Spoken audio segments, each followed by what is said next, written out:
శ్రీ గురుభ్యో నమః. శ్రీ మహాగణపతే నమః. శని వక్రత్వం జరగబోతుంది అన్నమాట.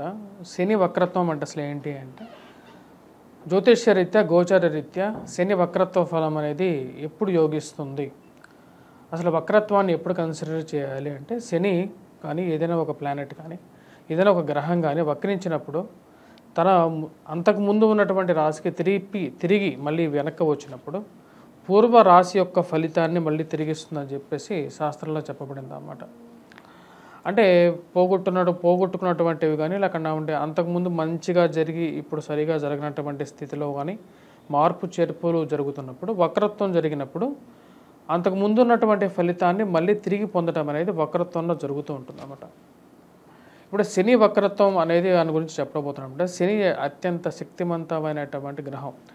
శని కొన్ని స్థానాల్లో యోగకారకమైనటువంటి ఫలితాలు కూడా ఇస్తాడు. అదేవిధంగా శని సరైనటువంటి స్థితిలో లేనప్పుడు ఒక నిరాశాజనకమైనటువంటి ఫలితాలు కూడా ఇవ్వడం జరుగుతుంది అన్నమాట. కాబట్టి శని యొక్క గోచారంలో వచ్చేటప్పటికి శని, గురువు, రాహు, కేతువులు వీరి యొక్క స్థితిగతులు మార్పు అనేది చాలా ప్రభావితం చూపిస్తూ ఉంటుందన్నమాట. ఇప్పుడు శని వక్రత్వం అనేది జరగబోతుంది. ఈ యొక్క శని వక్రత్వం వచ్చేటప్పటికి 3 నెలల 15 రోజుల పాటు జరగబోతుంది అన్నమాట. ఈ యొక్క ఫలితం అనేది ఎలా ఉండబోతుంది, అది గోచార రీత్యా రాశి రీత్యా ఎలా ఉండబోతుంది, అదేవిధంగా నక్షత్ర రీత్యా కూడా దీని యొక్క మార్పు అనేది ఉంటుంది. ఎందుకంటే కాలపురుషుడు నిర్ణయం అనేది ఒక నక్షత్రంలో శని యొక్క సంచారం జరుగుతున్నప్పుడు 27 నక్షత్రాల మీద కూడా దీని యొక్క ప్రభావం ఉంటుందని చెప్పి శాస్త్రంలో చెప్పబడింది అన్నమాట. దాని రీత్యా కూడా నా యొక్క గణన రీత్యా నేను 27 నక్షత్రాలకి ఎలా ఉండబోతుంది, ఏ రాశి వారికి ఎలా ఉండబోతుంది అనేది చూద్దాం. ఇది 325 డిగ్రీల దగ్గర ఇది ఒక వక్రత్వం అనేది మొదలవబోతున్నది. ఈ యొక్క వక్రత్వం అనేది పూర్వభాద్ర నక్షత్రంలో స్టార్ట్ అవుతున్నది అన్నమాట. పూర్వభాద్ర నక్షత్రం నుంచి జూన్ 5వ తారీఖు వచ్చేటప్పటికి శతభిష నక్షత్రంలోకి అంటే రివర్స్ డైరెక్షన్లోకి వస్తుంది అన్నమాట. శని యొక్క మూమెంట్ అనేది రివర్స్ డైరెక్షన్లో శనికి శతభిష నక్షత్రం దగ్గరికి వస్తుంది. శతభిష నుంచి వచ్చేటప్పటికి మళ్ళీ 15వ తారీఖుకి వచ్చేటప్పటికి ఈ వక్రత్వం అనేది పూర్తిగా ఆగి శతభిష నక్షత్రంలో మళ్ళీ పురోగమన స్థితిలోకి మారుతున్నది, పూర్వభాద్ర నక్షత్రంలోకి మారుతున్నది అన్నమాట. ఇప్పుడు ఈ యొక్క వక్రత్వ ఫలం అనేది ఈ యొక్క జరగబోతున్నటువంటి యొక్క శని గమనం అనేది 12 రాశుల వారికి గోచార రీత్యా చంద్రమాను అనుసరించి ఎలా ఉండబోతుంది అనేది చూద్దాం. వృశ్చిక రాశి వారికి వచ్చేటప్పటికి చతుర్థంలో శనిగ్రహ సంచారం జరుగుతుంది. ఈ యొక్క రాశి వారికి వచ్చేటప్పటికి విశాఖ, జ్యేష్ఠ, అనురాధ నక్షత్ర జాతకులు ఎవరైతే ఉన్నారో ఈ యొక్క నక్షత్ర జాతకుల మీద కూడా ఈ యొక్క ప్రభావం అనేది ఎక్కువగా ఉంటుంది. అంటే శని పూర్వభాద్ర నక్షత్రం నుంచి శతభిష నక్షత్రంలోకి మార్పు అనేది ఉంది. పూర్వభాద్ర నక్షత్రంలో ఉన్నప్పుడు శని యొక్క ప్రభావం అనేది ఈ 3 నక్షత్రాలు ఏవైతే విశాఖ, జ్యేష్ఠ, అనురాధ నక్షత్ర జాతకులు ఎవరు ఉన్నారో వీరి మీద ఎటువంటి ప్రభావం అనేది ఉంటుందనేది కూడా చెప్తాను. ఎందుకంటే నక్షత్ర రీత్యా వేరే విధంగా ఉంటుంది, అదేవిధంగా రాశి మీద ప్రభావం అనేది కొంచెం వేరియేషన్ ఉంటుందన్నమాట. ఇదే శని గోచార రీత్యా కూడా మనకు చాలా రెఫరెన్స్ బుక్స్లో కూడా చెప్పడం జరిగింది అన్నమాట. ఇప్పుడు ఈ యొక్క గ్రహస్థితి జూన్ 30వ తారీఖు గ్రహస్థితిలో వచ్చినప్పటికీ రాశి వారికి సప్తమంలో గురువు అనుకూలమైనటువంటి స్థానంలో ఉన్నాడు. గత సంవత్సరంలో గురువు షష్టమంలో ఉన్నప్పుడు అర్ధాష్టమ శని ప్రభావం ఉన్నప్పుడు వీరికి ఎక్కువగా ప్రభావితం చూపించగలిగింది. అది ఉద్యోగరీత్యా వ్యాపార రీత్యా కూడా ఎక్కువగా ప్రభావితం ఉంది. అర్ధాష్టమంలో శని సంచారం జరుగుతున్నప్పుడు అనుకున్నటువంటి పనులు సమయానికి జరగకపోవటం అనేది ఒక నెగిటివ్ ఇంపాక్ట్ అన్నమాట. మరి తల్లిగారి ఆరోగ్య సంబంధితమైన విషయాల్లో కానీ క్షేత్ర నాశనం అంటారు అన్నమాట. క్షేత్రం అంటే వచ్చేటప్పటికి గృహం కానీ ఒక మాట మీదకి రాకపోవటం కానీ ఆరోగ్యపరంగా కానీ ఆరోగ్యం దెబ్బతింటే చాలు. ఆరోగ్యం దెబ్బతింటే నీకు ఉద్యోగం ఉండదు, డబ్బులు ఉండవు, అన్నీ ఒకదాని మీద ఒకటి ఇంటర్ రిలేటెడ్ కాబట్టి అది మొత్తం ప్రభావితం చూపిస్తూ ఉంటుంది. కానీ ఇప్పుడు గ్రహస్థితిలో ఒక మార్పు అనేది సప్తమంలోకి గురుగ్రహ సంచారం జరగటం అనేది ఒక పాజిటివ్ ఇంపాక్ట్. పంచమంలో ఉన్నటువంటి రాహు వచ్చినప్పటికీ పిల్లల యొక్క ఎదుగుదల విషయంలో కష్టాన్ని గురి చేస్తూ ఉంటాడు. అర్ధాష్టమ శని ప్రభావం ఉన్నప్పుడు కొద్దిగా నెగిటివ్గా ఉన్నప్పటికీ కూడా పూర్వభాద్ర నక్షత్రంలో శనిగ్రహ సంచారం జరుగుతున్నప్పుడు విశాఖ నక్షత్ర జాతకులకు వచ్చేటప్పటికి వైవాహిక జీవితంలో అనుకూలతను ఎక్కువగా ఇస్తాడన్నమాట. అంటే ప్రేమ సంబంధితమైన వ్యవహారాల్లో కానీ లివింగ్ రిలేషన్షిప్స్లో కానీ అన్య స్త్రీ అన్య పురుషుడి యొక్క కలయిక కానీ ఒక పాజిటివ్ ఇంపాక్ట్. అనురాధ నక్షత్ర జాతకులకి జ్యేష్ఠ నక్షత్ర జాతకులకు వచ్చేటప్పటికి సంతోషాన్ని సుఖాన్ని ఇవ్వగలుగుతున్నాడు. ముఖ్యంగా ఉద్యోగపరంగా అనుకూలత, ఎందుకంటే సప్తమంలో ఉన్నటువంటి గురువు యొక్క శుభదృష్టి అనేది ఇప్పుడు ఒక యాడెడ్ అడ్వాంటేజ్ అన్నమాట. అంటే గురువు అనేది ఎలాగైతే ఒక మంచి వెలుగునిస్తుందో, శని గురువు వెలుగు ఎప్పుడైతే పెరుగుతుందో శని యొక్క ప్రభావం అనేది వీరి మీద తగ్గుతుంది అని చెప్పి మనం తెలుసుకోవచ్చు. గురువు సప్తమంలోకి వెళ్ళాడు.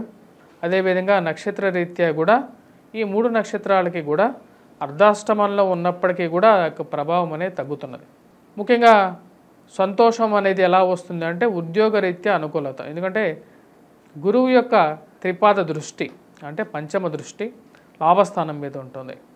ఇది అనుకూలంగా ఉంటుంది. ఇది ఉద్యోగరీత్యా వ్యాపార రీత్యా కూడా ఒక మెట్టు ఎదగడానికి ఉపయోగపడుతుంది అన్నమాట.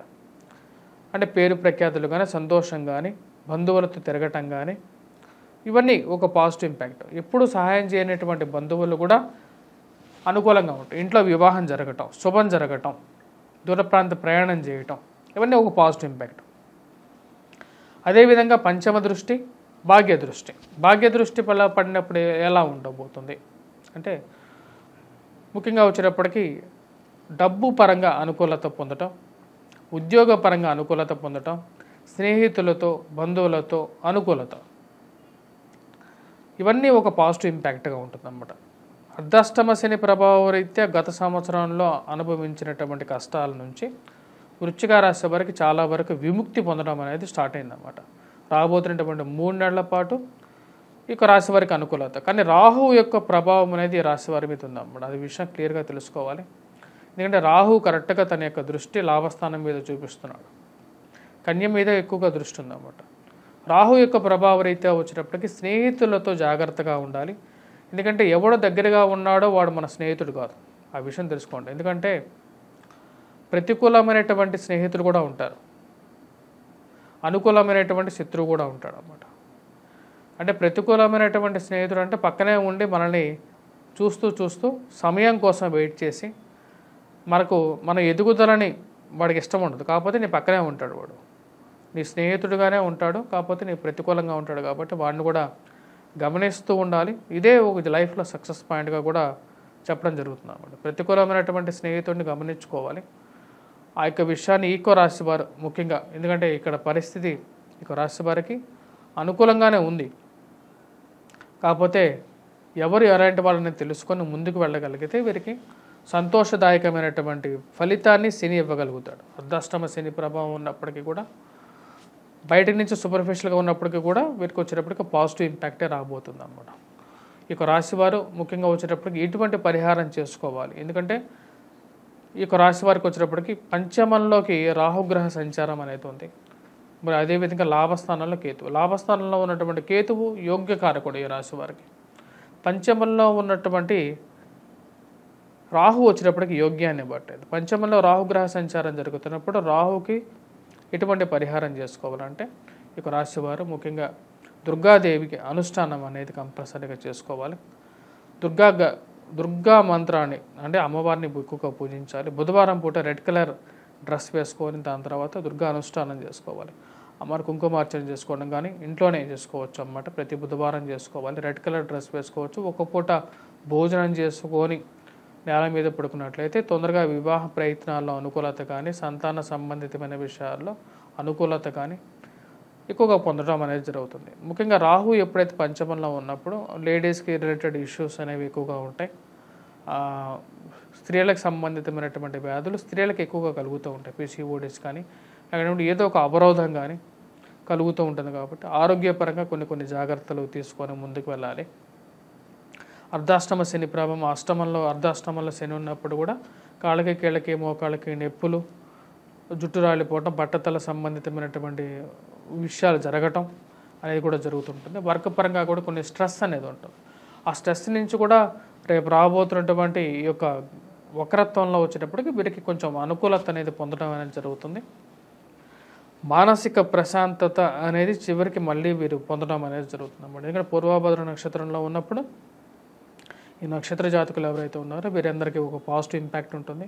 అదేవిధంగా గురువు యొక్క శుభదృష్టి కూడా వీరికి బాగా కలిసి వస్తుంది అన్నమాట. గురువు యొక్క శుభదృష్టి కూడా వీరికి కలిసి వచ్చే విధంగా ఉంటుంది అన్నమాట. ఈ చెప్పినటువంటి పరిహారాలు చేసుకోండి. స్వస్తి.